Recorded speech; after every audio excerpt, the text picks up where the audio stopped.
नमस्कार, the impact show में आप सभी का स्वागत है। मैं हूं रजत अवस्थी और आप देख रहे हैं इम्पैक्ट भारत टीवी। खाना खा रही बच्ची को भेड़िया उठा ले गया, एक पैर गायब, हाथ पीठ का मांस भी खा गया। बहराइच में लोग घरों में कैद हो गए हैं।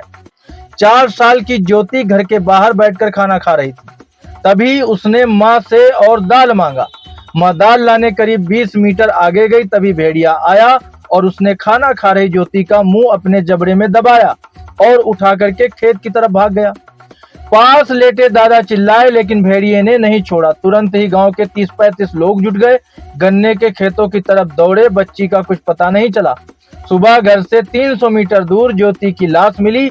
बायां पैर गायब था, दाहिना हाथ और पीठ के हिस्से की मांस भी गायब था।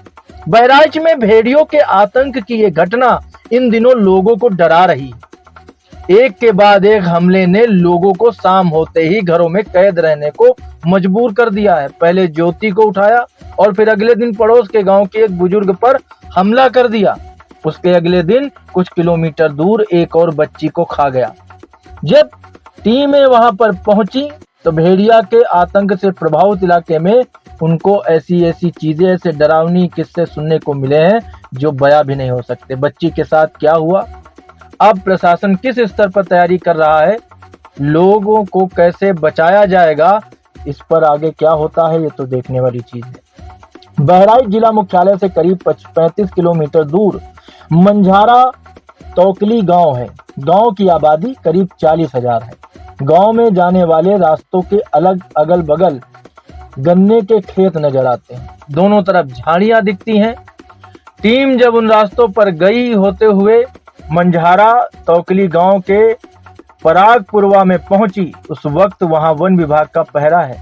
जाल लगाए गए हैं, कुछ जगहों पर पिंजरा भी लगाया जा रहा है। गांव के लोग इतने सहमे हैं कि अब अपने बच्चों को घर के बाहर भी अकेले नहीं छोड़ते। 4 साल की बच्ची ज्योति को जहां से भेड़िया उठा करके ले गया है, वहां उसके पंजों के निशान को ईंट से घेरा गया है। यही वहीं पर मुलाकात हुई बच्ची के पिता रामजीत गौतम से।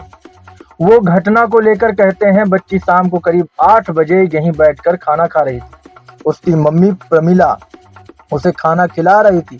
तभी बच्ची ने कहा कि थोड़ी सी दाल चाहिए। वो वहां से 20 मीटर की दूरी, मात्र 20 मीटर की दूरी पर घर में गई, लेकिन तभी भेड़िया आया और वो बच्ची का मुंह में दबा कर उठा ले गया।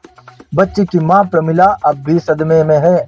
वो बताती है, चारों तरफ वहां अंधेरा था, मेरे ससुर भी वहीं खाट पर लेटे थे, इसलिए हम बच्ची के लिए खाना लेने अंदर गए, लेकिन तभी उसने हमला कर दिया।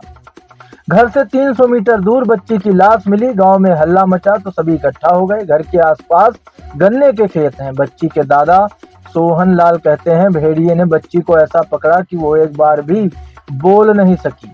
हम थोड़ा नींद में थे, लेकिन तुरंत महसूस हो गया कि घटना हो गई है। चिल्लाने पर पूरा गांव इकट्ठा हुआ और तभी सभी लोग लाठी डंडा लेकर गन्ने के खेत में घुस गए, लेकिन कहीं भी कुछ भी पता नहीं चल सका। हम सभी पूरी रात बच्ची को खोजते रहे। सोहनलाल कहते हैं, सुबह घर से करीब 300 मीटर दूर बच्ची का क्षत विक्षिप्त शव गन्ने के खेत में मिला। भेड़िया उसका बायां पैर खा गया था, दाहिना हाथ और पीठ वाला हिस्सा भी खा गया। पुलिस और वन विभाग की टीमें मौके पर पहुंची। भेड़िया बच्ची का शिकार करने के बाद गांव के बाहर ही छिपा रहा। उसने अगले दिन मंझारा तोकली गांव के वाभननपुरवा गांव की शिव प्यारी को अपना निशाना बनाया और हमला कर दिया। ये पुराना परामपुरवा से करीब 4 किलोमीटर की दूरी पर था। 60 साल की पीड़िता इस वक्त बहराइच के जिला अस्पताल में भर्ती है। जब उनसे टीम मिलने पहुंची तो उन्होंने बताया कि घटना को लेकर उन्होंने जो जानकारी दी है, उन्होंने कहा, हम खाना खाने के बाद गाय को थोड़ा सा खाना खिलाने गए, फिर वहीं बैठ गए। तभी पीछे से एक जानवर आया और मुझे नोचने लगा। ये बहुत मजबूत था। मुझे पहले लगा कि कोई इंसान है। मैंने पूरी ताकत से धक्का दिया, लेकिन वह मुझे बार बार नोचता रहा। तभी मैं जोर से चिल्लाई तो घर में जो और लोग मौजूद हैं वो लाठी डंडा लेकर के आए और उसे भगाने लगे, लेकिन वो मुझे बार बार खींचे जा रहा था। किसी तरह से उसने मुझे छोड़ा। उसने मेरी गर्दन और पीठ को बुरी तरह नोचा है। शिवप्यारी के बेटे राजकुमार इस वक्त मां के साथ अस्पताल में है। वो कहते हैं कि हम लोग उस वक्त बरामदे में थे, मां चिल्लाई तो हम लोग दौड़ पड़े, अंधेरा था तो ये नहीं देख पाए कि वह भेड़िया था या फिर तेंदुआ। बहुत लोग बता रहे हैं कि वो तेंदुआ था, हमारी तरह वालों ने तो क्लियर नहीं देखा। अब वहां वन विभाग की टीम लगी है, पिंजरा भी लगाया गया है, लाइट भी अब लग रही है। शिवप्यारी के देवर सुंदरलाल यादव कहते हैं, जब उन्होंने आवाज लगाई तो हम 4 लोग दौड़े, हाथ में टॉर्च और लाठी थी। उसे देखते ही हमारा शरीर कांप गया। हमने उसे लगातार डंडे से मारा लेकिन वो लगातार भाभी को खींचता रहा। जब जोर जोर से मारना शुरू किया तब वह पीछे हटा। उसको देखा कि उसका शरीर पट्टीदार था, मुंह बड़ा था, लेकिन हम भी ये नहीं कह सकते कि भेड़िया था या फिर तेंदुआ। गांव के ही किसान अखिलेश यादव भेड़िए को देखने का दावा करते हैं। वो कहते हैं, हमारा घर गांव के बाहर है। जिस दिन चंद्रग्रहण लगा था उस दिन हम सभी लोग घर के बाहर ही बैठे थे। तभी गन्ने के खेत से निकलकर भेड़िया आया, घर के सामने बैठ गया। उसके कुछ दूरी पर ही चारपाई पर हमारे बच्चे सो रहे थे। हम लोगों ने टॉर्च मारा तो वो नजर आया। आखिर इस इलाके में हमले की वजह क्या है? इस सवाल का जवाब गांव के ही वकील सतीश यादव देते हैं। वो कहते हैं, यहाँ के पूरे क्षेत्र में आपको गन्ने की ही गन्ने नजर आएंगे। यहाँ से 3 किलोमीटर की दूरी पर घाघरा नदी भी है। इस वक्त कटान की वजह से जंगली जानवरों की आवाजाही भी बढ़ गई है। जानवर अब गन्नों के खेतों में बैठे रहते हैं। हालांकि पहले इधर हमला नहीं होता था, बहुत सालों के बाद ऐसा हो रहा है। इन जंगली जानवरों से बचाव के लिए वन विभाग की टीम लगी हुई है। इसके अलावा हम लोग भी रात में लगातार गश्त कर रहे हैं। बच्चों को लोग अब घर के अंदर ही सुला रहे हैं।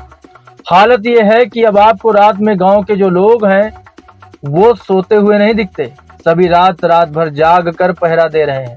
यहाँ के लोगों का जीवन इस वक्त कठिन हो गया है। बहराइच में पिछले साल भी इसी समय भेड़िए का आतंक था।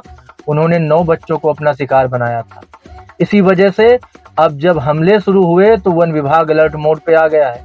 लोगों को जागरूक करने के लिए गांव-गांव में लाउड स्पीकर से पुकारा जा रहा है। इसके अलावा जंगली जानवरों के हमले से बचने के पोस्टर लगाए जा रहे हैं। बहराइच के डीएफओ राम सिंह यादव लगातार इलाकों में पहुंच रहे हैं, कर्मचारियों को लगातार निर्देश दे रहे हैं। वन विभाग की तरफ से 2 पंपलेट लगाए जा रहे हैं। एक में पग चिन्हों को पहचानने को लेकर जागरूक किया जा रहा है, दूसरे में सावधानियों का जिक्र है। इसमें कहा गया है, रेडियो के जरिए लगातार ध्वनि करते हैं, छोटे बच्चों को स्कूल अपनी निगरानी में भेजें। रात में खेतों की सुरक्षा के लिए मचान पर ही सोएं। अगर कहीं आपको वन्य जीव नजर आता है तो तुरंत वन विभाग को सूचना दें। अपने घरों के आसपास पर्याप्त रोशनी भी आप रखें। ये बड़ी घटनाएं जो इस समय बहराइच में हो रही हैं, घट रही हैं, ये बिल्कुल दिल दहला देने वाली हैं और लोग इस समय डर के साए में जी रहे हैं। लेकिन इस पर प्रशासन की कड़ी निगरानी होनी चाहिए। कुछ और कड़े कदम उठाए जाने चाहिए ताकि इस समस्या से लोगों को निजात मिले। आज की इस बड़ी खबर में इतना ही। हमारी मुलाकात आपसे कल होगी एक और बड़ी खबर के साथ। तब तक आप देखते रहिए इम्पैक्ट भारत टीवी।